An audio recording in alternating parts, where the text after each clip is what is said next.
What's up, Wargamers? Welcome back to my dirty paint station. Today, we're going to be taking a look at wet blending contrast paints, because one of the things that I love about GW contrast paints, and that I may also love about the Army Painter speed paints when they come around, is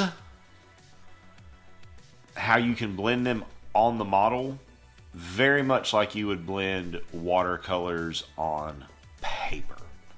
So I have this Gloomstalker model from WizKids. It's one of the pre-primed, but I re-primed it because it had clear bits on the back here, and I wasn't real confident about how the contrast would stick to that. And I didn't want to paint the model twice. So I am using this for a Fire Lord model for Reign in Hell, for the solo campaign that I'm working on and playing through. And so I needed something, obviously with some fiery details. And this was a cool model at a reasonable price at my local shop, Gamers Guild over in Spring Lake, North Carolina. So it's what I'm going to use. If you haven't subscribed to the channel yet, and you want to help us out and help me keep making more stuff and painting more models and rolling more dice, hit that button. It helps out a great deal. And let's get into this and hope we don't accidentally drink the paint water. Color-wise for this, I'm looking at using definitely Blood Angels Red contrast and definitely Iyanden Yellow. I may also bring in a little Gryph-hound, but I'm really skeptical about this color because it is really dark. It's a really dark orange tone, and I don't want this model to be dark. I want it to be really, really, really bright. As with any paints, make sure you give them a good thorough shaking before you get to work. I've got both pots open here, and I'm going to hope to goodness that I do not knock either of them over, because when we do this on the model, it's got to be done fairly quickly, and it generally works better if you use a larger brush. So I'm going to get that, just saturate your bristles. Get it really loaded up. And I'm going to start at the head, and I'm just going to get a good layer of that on here. I'm going to go back to about here. Maybe just like the back of the wings. And then I'm going to quickly rinse my brush.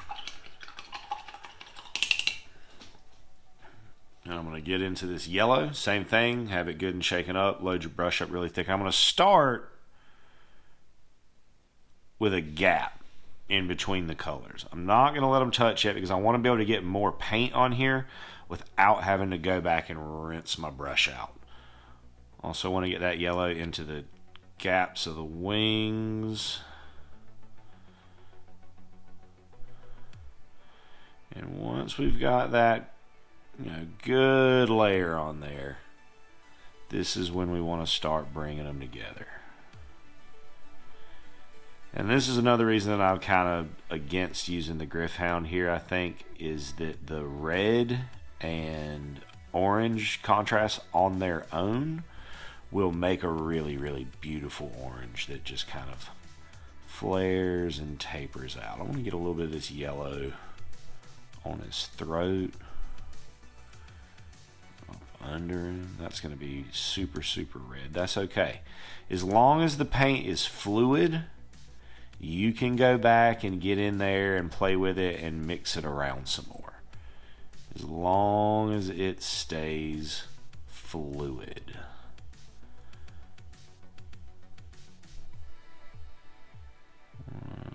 Keep some of that orange on the top of this ridge on the wing, but try to keep it out of the inside bits where I put that yellow and really saturated that up. Now, while contrast paints will pull, and that's one of the good things about them, You don't want them to pool so much that you lose detail. And that is one thing that has to be watched out for when using contrast paints.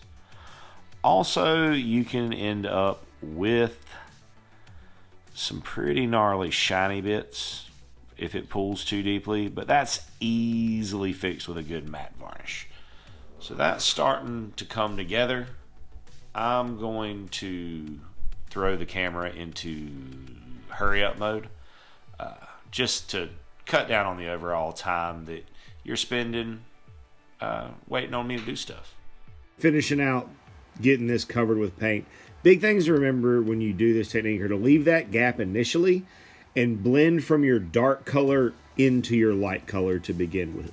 When you go blend from light into dark, you tend to get poorer transition. So you want to start from your darker color and then feather that out and pull that out into your lighter color. So here we are, finished with the model's not done, but this blending portion of it is done. Now, I had to leave this sit for a long while.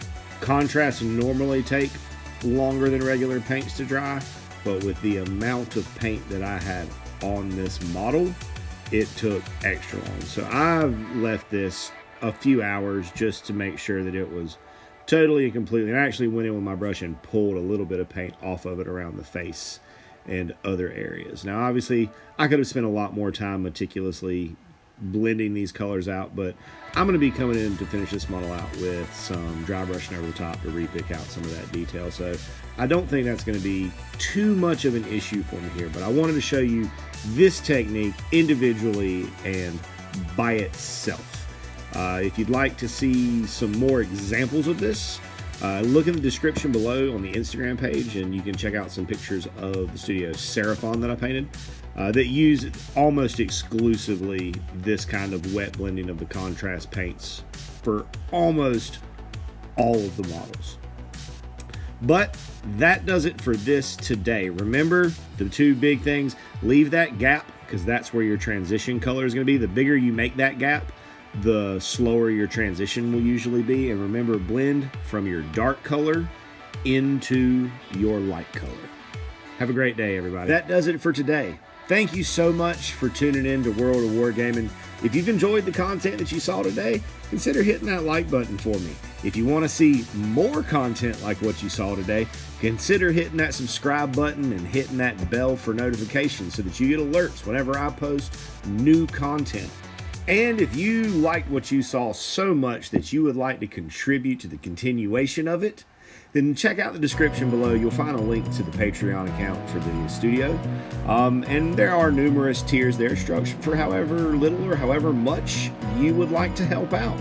And I want you to know that regardless of any of those things, if you do any of those things or don't do any of those things, I'm incredibly grateful that you stopped by and hung out today. I hope you have a great rest of your day, and I hope that the dice are ever in your favor.